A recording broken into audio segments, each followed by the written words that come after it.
नमस्ते दोस्तों, आप सबका एक बार फिर से स्वागत है आपके अपने YouTube चैनल सत्य सनातन में। आज है 16 अगस्त और आज मैं आपको बताने वाला हूं डायरेक्ट एक्शन डे के विषय में।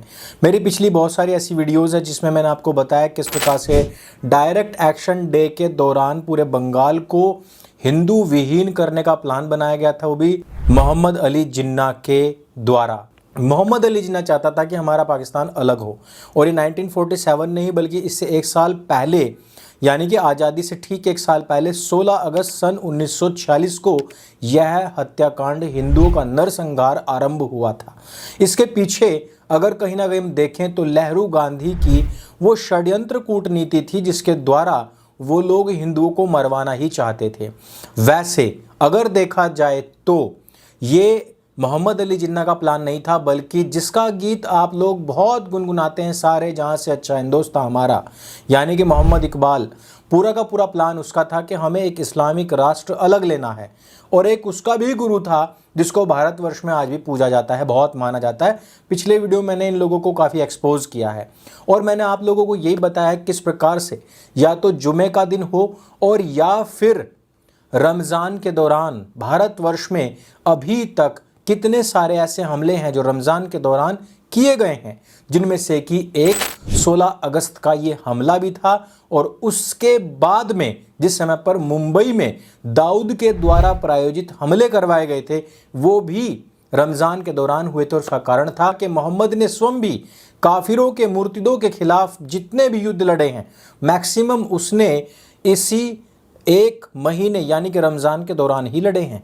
जिस समय पर डायरेक्ट एक्शन डे हुआ उसकी विभत्सता आप सब लोग जिस समय पर जानेंगे या सुनेंगे आपके रोंगटे खड़े हो जाएंगे। मैंने जो अपने 10 फिल्म प्रोजेक्ट रखा है बनाने के लिए उसमें भी मैंने इसको बहुत अच्छे तरीके से इसका वृत्तांत किया है और मेरा प्रयास ये है कि इसको मैं अच्छे तरीके से एनिमेटेड तरीके से आप लोगों को दिखा सकूं, क्योंकि उस विभत्सता को आज की तारीख में दिखाने के लिए बजट ही कई करोड़ रुपए होना चाहिए, परंतु हम कोशिश करेंगे कि एनिमेशन में आपको उसी लेवल का वो विभत्सता, वो क्रूरता और हिंदुओं पर हुए अत्याचार को हम दिखा सकें। लेकिन उसके लिए आपका जो सहयोग है उसके लिए निवेदन मैं बार बार करता रहूँगा कि हमारे इस QR कोड पर जाइए और इन 10 फिल्म प्रोजेक्ट के लिए प्लीज़ कुछ ना कुछ अपने घर से चाहे 1 रुपया 11 रुपया डोनेट करें, पर अवश्य करें। दोस्तों, मोहम्मद अली जिन्ना ने जिस समय पर मुसलमानों से आह्वान किया कि आज हम अगर लड़ करके पाकिस्तान नहीं लेंगे, ये नरसंहार करके पाकिस्तान नहीं लेंगे, तो ये लोग हमें कभी भी अपना राष्ट्र, अपना देश, इस्लामिक राष्ट्र नहीं देंगे। और कारण ये था, विचार ये था कि जिस समय पर यहाँ पर संपूर्ण हिंदू राज्य थे उस समय पर भी गजनवी से लेकर के मुगलों तक सबने लड़ करके हिंदुओं से राज्य छीने थे। जिस समय पर अंग्रेज यहाँ पर आए थे उन्होंने कमज़ोर पड़ चुके मुगलमानों से लड़ करके ये सब राज्य छीने थे। लेकिन जिस प्रकार से अंग्रेजों के 2 चापलूस चाटुकार यानी कि नेहरू और गाजी, इन लोगों ने कहा कि हम चरखा चला करके अंग्रेजों को यहाँ से भगा देंगे, प्लानिंग अंग्रेजों की ही थी, इस प्रकार से तुम्हें बोलना है और इस प्रकार से तुम्हें बस हिंदुओं को, खास तौर पर यहाँ के बहुसंख्यक जो हिंदू समाज के लोग हैं, इनको बरगला करके रखना है। मुसलमानों को उस समय पर यह बात स्पष्टतया तय हो गई थी, दिमाग में सेट हो गई थी कि जब पीढ़ियों से लड़कर के ही यहाँ का राज्य लिया जा रहा है तो भला चरखा चलाने से या लाठियाँ खाने से किस प्रकार हमें आज़ादी मिल जाएगी।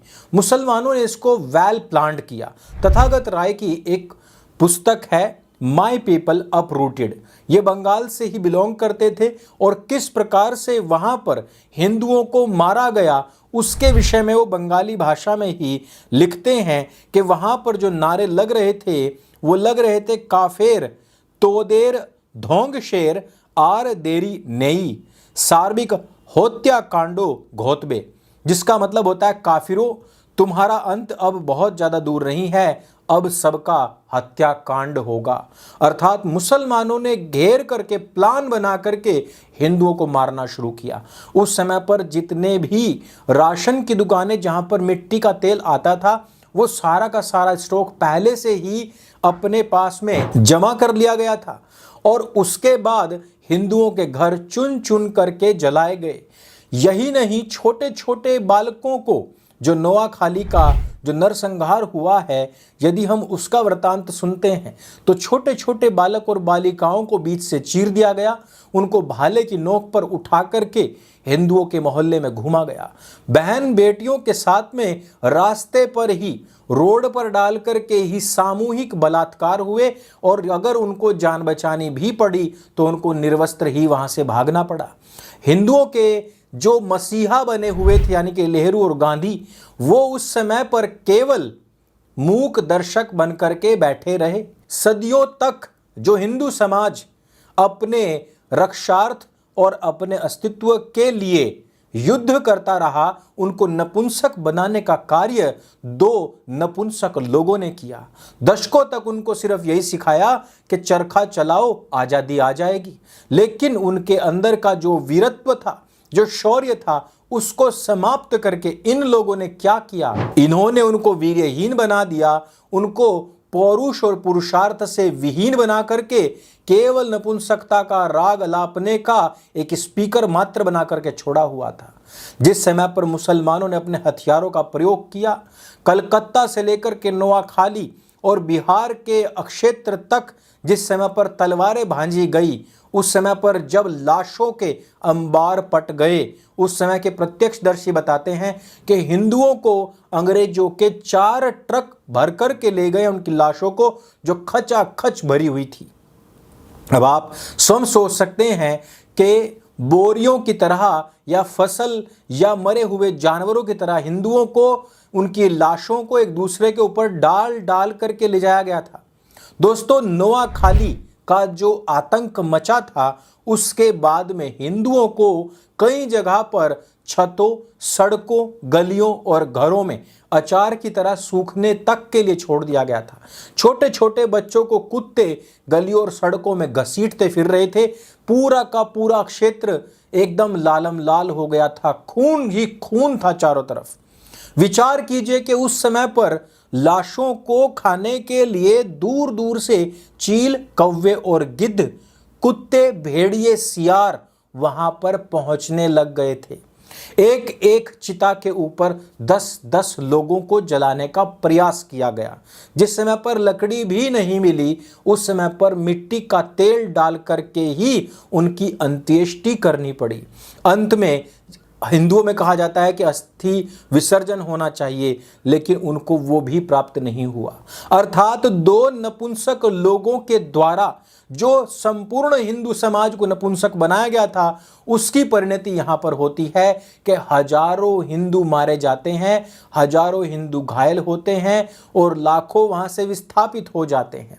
इस आतंक के बाद में जिस समय पर हिंदुओं का शौर्य जागा, जिस समय पर हिंदुओं की तरफ से कसाई का, मांस का व्यापार करने वाले लोग, खास करके वाल्मीकि खटीक समाज के जो लोग थे, जिस समय पर उन्होंने हथियार उठाए, जिस समय पर गोपाल पाठा जी ने तलवार उठाई, जिस समय पर उन लोगों ने हथियार उठाए और इन सारे के सारे मुगलमानों को काटना शुरू किया, जिस समय पर वो बदले की आंधी वहां पर बही, तत्काल ही कायरे आजम यानी कि मोहनदास करमचंद गाजी वहां पर पहुंच जाते हैं और वहां पर धरना प्रदर्शन करके बैठ जाते हैं और कहते हैं कि मेरे मुगलमान भाइयों को बख्श दीजिए। दोस्तों, मैंने आपको पिछले वीडियो में बताया भी था कि भिड़े गुरुजी एक जगह पर भाषण के दौरान ये कहते हैं कि मोहनदास करमचंद गांधी का जो पिता था, वो एक मुस्लिम के यहाँ पर नौकरी करता था। वहां पर उसने चोरी कर ली थी, जिस कारण से उस मुस्लिम जमींदार ने मोहनदास करमचंद गाजी की माताजी का हरण कर लिया और उसके बाद में प्रेग्नेंट करके छोड़ दिया और उसके बाद में गाजी साहब का जन्म होता है। ऐसा मैं नहीं कह रहा हूं, ऐसा उनके नजरिए से, उनके अनुसार कहीं पुस्तक में ऐसा लिखा हुआ है। तो मोहनदास करमचंद गाजी साहब जाते हैं नोआखाली और वहां कहते हैं कि मेरे मुगलमान भाइयों को बख्श दो, नहीं तो मैं यहां पर आमरण अनशन के लिए बैठता हूं। मोहनदास करमचंद गाजी की यही कायरता, इसीलिए मैं उसको कायरे आजम बोलता हूं, इस कायरे आजम की कायरता के कारण से वहां पर हिंदुओं को फिर से हथियार डालना पड़ा।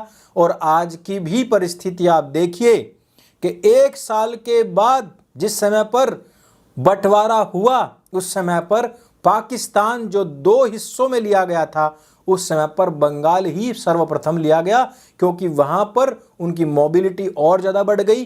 वहां पर कांग्रेस ने उनको स्ट्रांग किया। वहां पर जो उनकी संख्या थी वो तात्कालिक रूप से, अचानक से, एकदम चमत्कारिक ढंग से बढ़ने लग गई, और उसको काट करके अलग करने के बावजूद भी बंटवारा या सीमा रेखा भी ढंग से इन लोगों से बांटी नहीं गई।